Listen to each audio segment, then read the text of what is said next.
Good afternoon, ladies and gentlemen.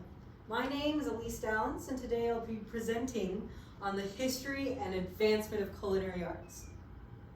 This is a timeline overview of what we'll be going over, starting in the 18th century all the way up to the 1990s. The start of restaurants, the 18th century. In the beginning, there were food guilds. These were monopolized categories of food. The pâtissiers made poultry and pies and tarts. The traiteurs made meat stew, and so on and so forth. These monopolies ensured the profitability, meaning there were no other competitors, and also had high quality because the people that were making it knew what they were doing. That is until Monsieur Balanger. Monsieur Balanger was an innkeeper, and most inns at the time bought their food pre-made from these guilds. And so they would buy the soup, and they would buy the bread, and that's what they had. Boulanger advertised sheep's feet in white sauce, a restorative. The traiteurs saw this as a meat stew and sued him.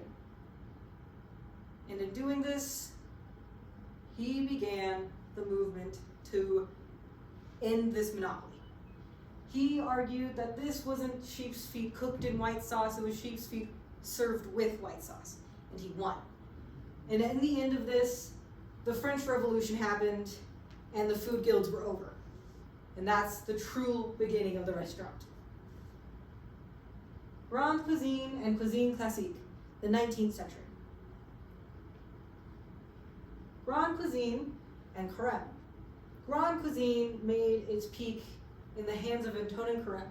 He was nicknamed the King of Cooks and the Cook of Kings because he was known to cook for high members of the aristocracy. He standardized the use of a roux, which is now an incredibly widely used technique to thicken sauces and add flavor. Grande cuisine was composed of many elaborate course meals. It had dozens of courses, and each of these courses had incredibly intricate preparation and garnishing. They would have incredibly small carved pieces of vegetables on top of this giant roast, and it would be covered in it.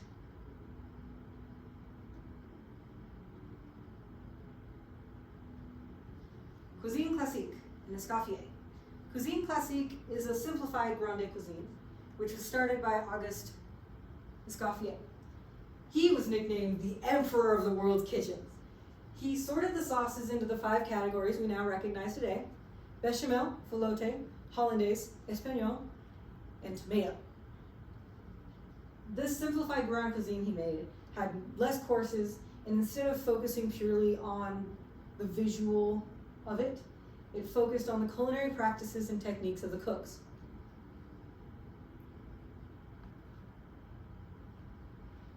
Modern and American cuisine, the mid-20th to early 21st centuries. Nouvelle cuisine, this is the 1970s. It was started by Ferdinand Point. It was refined by his pupils, and it focused on simplistic cooking, healthiness, and fresh and high quality ingredients. This is incredibly important for the health of people, the enjoyment, and overall the ease of making it at home. Because if there's 100 ingredients in something, obviously you can't get your hands on all of it.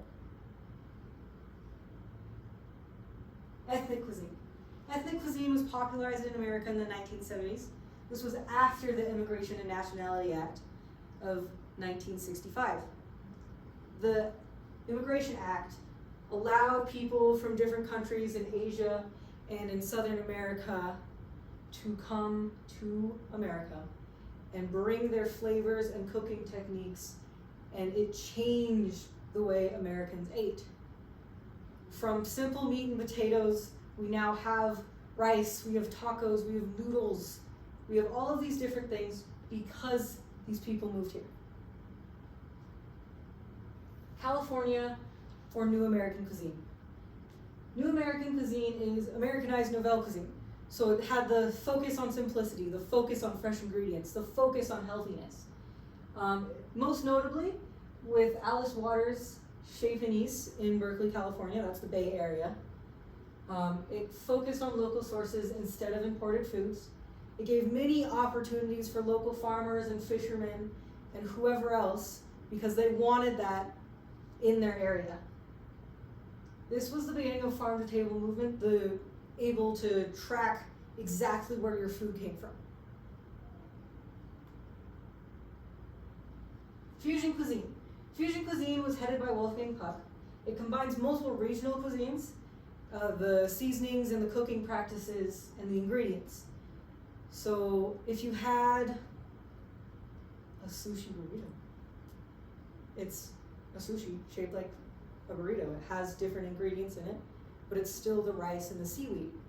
But instead it might have carne asada in it. That's an example of fusion cuisine. It just allowed different communities to come together to create something new. Modernist cuisine, this is the most recent. This began with molecular gastronomy. Molecular gastronomy was scientists and chefs trying to figure out why this happened. The chemistry and the physics that went into cooking. Why is it that I can boil a potato, but I can't sear it on a fire? This was science-inspired food preparation. It changed the textures of food in an unexpected visual presentation. Restaurants that serve more molecular foods is more about the visual of it, about the feeling in your mouth, how it pops, how you have to think about what it tastes like and how it feels. Just the whole entire experience is the focus of it.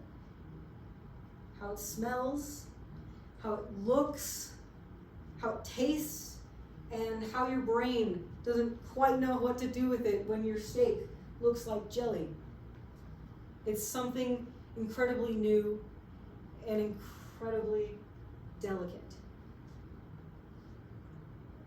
These are my sources. Thank you for watching my presentation.